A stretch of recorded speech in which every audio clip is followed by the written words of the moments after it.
Masih di hukum Newton tentang gerak. Kita sekarang akan membahas tentang gaya yang terakhir, yaitu gaya gesek atau friction ya. Friction, sehingga lambangnya adalah F kecil. Apa itu gaya gesek? Tentu kita sudah tahu bahwa gaya gesek itu gaya yang muncul karena ada kontak atau ada sentuhan antara dua permukaan benda. Nah, contohnya begini. Ada benda kotak dan benda kedua adalah permukaan lantai. Permukaan mereka berdua ada kontak. Maka kalau benda ini ditarik dengan gaya F ke kanan, akan timbul gaya gesek antara benda dengan lantai, apalagi kalau lantainya kasar, maka gaya geseknya tambah besar ya. Nilainya adalah sebesar F, arahnya berlawanan dengan arah gerak benda. Nah, bagaimana cara menentukan besarnya gaya gesek? Ada persamaannya, ada rumusnya, di mana F sama dengan mu kali N. Mu adalah koefisien gesek, ini gerak. Gesek ini ya maksudnya ya. Kalau kalian lihat di sini, mu itu sebanding dengan F ya. Semakin koefisiennya besar, gaya geseknya juga besar. Nah, di sini mu kali N. N itu kemarin gaya normal ya. Jadi juga tergantung dari gaya normalnya si permukaan terhadap benda itu. Ini N. Nah, jadi kalau mau cari F, cari N dulu, baru dikalikan dengan mu-nya. Nah, mu di sini ada dua, yaitu mu S dan mu K. Mu S ini artinya mu ketika bendanya masih statis, ketika bendanya masih diam. Misal, ada sebuah meja di atas lantai. Selama tidak ada gaya yang mendorong atau menarik meja itu, nggak akan ada gaya gesek ya. Tapi kemudian, kalau ada gaya tarik, kalian narik meja misalnya atau kalian mendorong meja, maka permukaan lantai dan permukaan bawahnya meja, kaki meja, akan timbul gesekan yang dia berusaha mempertahankan posisi diamnya. Selama mejanya belum bergerak karena dorongan kita, maka yang kamu gunakan adalah mu S. Sampai suatu titik di mana benda itu hampir bergerak, disitulah gaya gesek yang paling tinggi. Masih menggunakan mu S, tapi mu S yang paling tinggi. Jadi mu S itu berubah-ubah tergantung gaya yang kita berikan. Kalau gayanya kecil, mu S-nya kecil. Kalau gaya kita tambah besar, mu S-nya besar sampai si meja dan si lantai itu sudah nggak mampu lagi, namanya tepat hampir bergerak. Itu mu S-nya maksimum, gaya gesek paling tinggi. Nah, kemudian kalau kita beri kekuatan lagi sehingga mejanya itu akhirnya bergerak, maka gaya geseknya jadi menurun. Jadi membuat benda bergerak itu lebih berat daripada bendanya kalau udah gerak. Karena koefisien gesek kinetis itu selalu lebih kecil daripada koefisien gesek statis maksimum. Kita langsung coba dicontoh ya. Jika besar gaya F, nah ini soal yang tadi nih.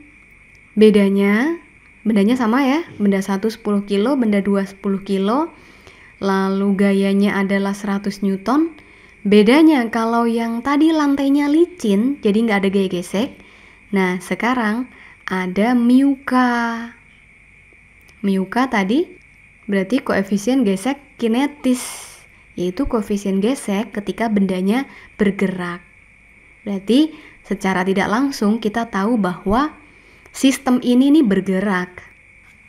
Nah, di sini yang ditanya adalah berapakah percepatan dan tegangan tali. Tadi dari soalnya kita ketahui F-nya tadi 100 Newton. Kemudian massa benda 110, M2-nya 10. Ada F ke kanan, kemudian tegang tali.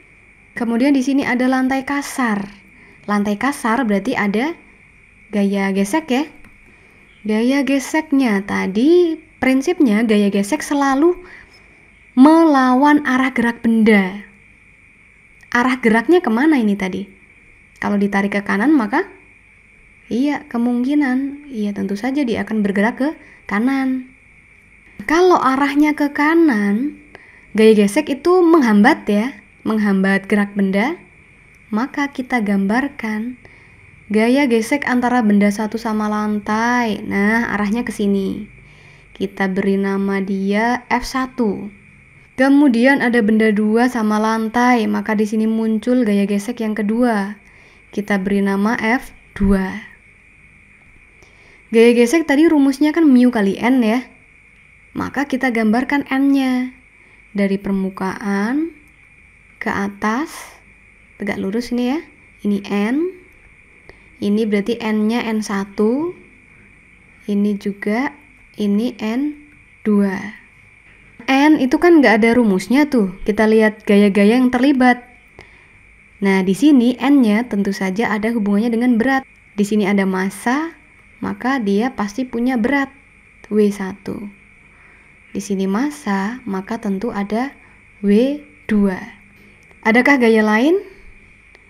Gaya normal sudah, gaya tegang talinya sudah, gaya geseknya sudah. Sudah semua ya? Oke, mari kita cari percepatannya. Kita gunakan hukum 2, F sama dengan M kali A. Untuk mencari percepatan, kita lihat F-nya. F-nya berarti adalah gaya-gaya apa saja yang menyebabkan benda ini mengalami percepatan atau yang menghambat percepatan. Kita punya ada F, ada N, ada T, ada F.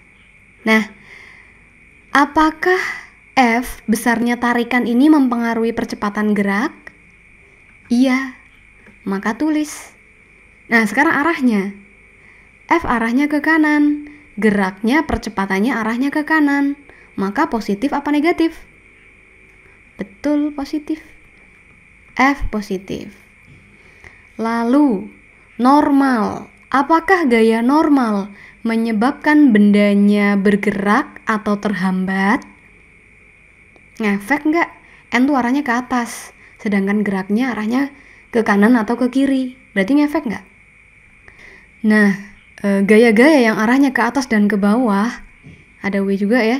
Nggak usah kamu pedulikan kalau mau cari A untuk sistem ini. Karena A arahnya ke kanan atau ke kiri, tapi gaya ini arahnya ke atas ke bawah, jadi nggak ngefek. Kemudian T, apakah gaya tegang tali itu membuat benda makin cepat atau benda jadi terhambat?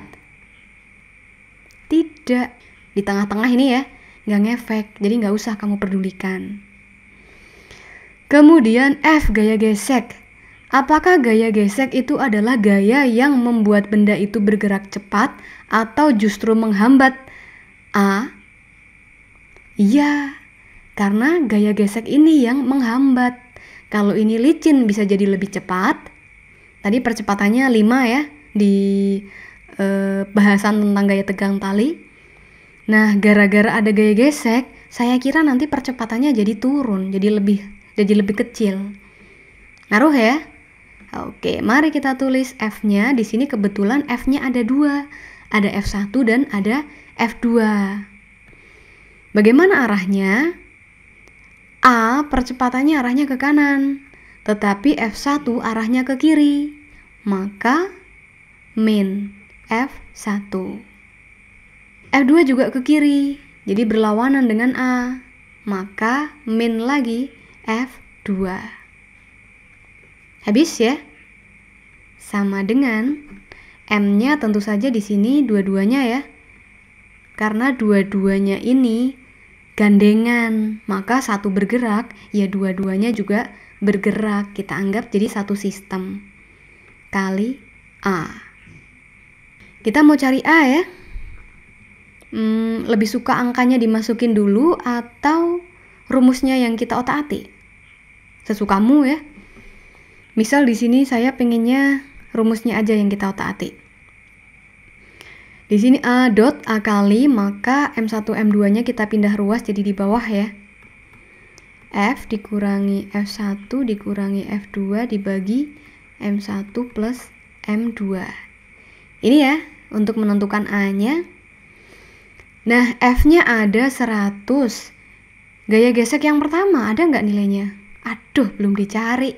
Maka mari kita cari dulu. F1 sama dengan mu K karena bergerak ya, kali N1, mu kali N. Masih ingat ya? Maka mu-nya ada 0,2. N-nya, N1 ada nggak? Aduh, nggak ada.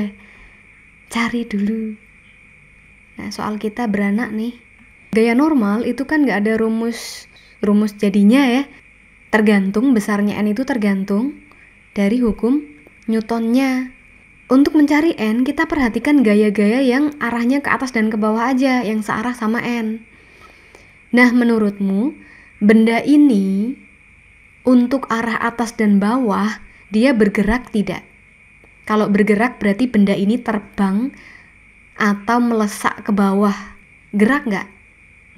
Tidak, karena geraknya adalah ke arah kanan dan kiri. Nah, kalau dia nggak terbang dan nggak melesak ke bawah, atau dia diam terhadap sumbu Y, kita gunakan hukum 1. Untuk sumbu Y nih ya, sama dengan 0. Maka, yang ke atas positif, yang ke bawah negatif. N positif, yang ke bawah W negatif, sama dengan 0. Maka N1 sama dengan pindah ruas W1. Maka N1 sama dengan W itu rumusnya M1 kali G ya. Oke, sehingga N1 sama dengan M1 diketahui 10 kilo. G, gunakanlah G biar gampang, 10 meter per sekon persegi. Kalau nggak diketahui. Atau kadang-kadang menggunakan 9,8 meter per sekon persegi ya. Silahkan. Maka N1 ketemu 100 Newton. Nah, mari kita masukkan. Mu K-nya 0,2, N1-nya ketemu 100. Maka 0,2 kali 100. Gaya geseknya adalah 20 Newton. Ini untuk F yang pertama. Lalu F yang kedua. F kedua sama dengan mu K sama ya, kali N yang kedua. Nah, N yang kedua kan belum ada. Nah, sama dengan N1, tapi kita lihat ini benda yang kedua. Maka kita gunakan hukum 1 Newton juga ya. Sama dengan 0. Sama tadi, N2 min W2 sama dengan 0. Nah, kebetulan W-nya sama ya, M kali G sama-sama 10. Ya, langsung saja kita ambil. N2 sama dengan 100 Newton juga. Tapi kalau masanya beda, kamu cari dulu M2 kali G. Gitu ya. 0,2 kali 100 juga, maka 20 Newton juga. Ini adalah gaya gesek yang kedua. Nah, maka kita bisa lanjut nih nyari A tadi. A tadi F-nya ada, M-nya ada, F1, F2 kan nggak ada. Terus kita cari nih, ketemu ya. Maka kita lanjutkan, kita balik aja ya. A sama dengan F-nya. F-nya 100 dikurangi F1 gaya gesek yang pertama, udah ketemu 20. Gaya gesek yang kedua 20 dibagi M1 plus M2. Berarti 100 dikurangi 40 sama dengan 60 per 20 sama dengan 3 meter per sekon persegi. Ini adalah A-nya. Nah, sekarang untuk soal yang kedua, tegangan tali. Kali ini kita gunakan satu benda aja ya. Yang M1. Kita gambar gayanya. T ke sana. Ini F1 ke sini. A-nya ke kanan. Oke, sudah ya. Kita mau nyari tegangan tali, jadi cukup gambar yang gaya-gayanya horizontal saja. Gunakan hukum kedua seperti tadi. F-nya, gayanya di sini ada dua. Ada T ke kanan, ada F1 ke kiri.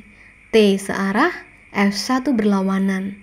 Maka T positif, F-nya negatif. Sama dengan M-nya adalah M1 ya, kali A. Sehingga T sama dengan M1 kali A, F1-nya pindah ruas jadi positif F1. Nah, ini rumusnya jadinya untuk menentukan tegangan talinya. Maka T sama dengan M1 tadi 10 kilo, A-nya sudah ketemu 3, F1-nya sudah dicari tadi 20.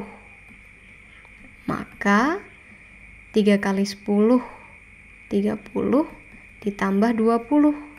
Tegangan talinya adalah 50 Newton. Tara, selesai. Itu kira-kira untuk gaya gesek. Kalau kita lihat jadinya lebih panjang ya. Tapi selama kamu memahami prinsipnya, insya Allah tetap bisa. Ini mohon dipahami dengan baik karena nanti di kelas 11 akan ketemu lagi dengan problem yang lebih kompleks. Selamat belajar.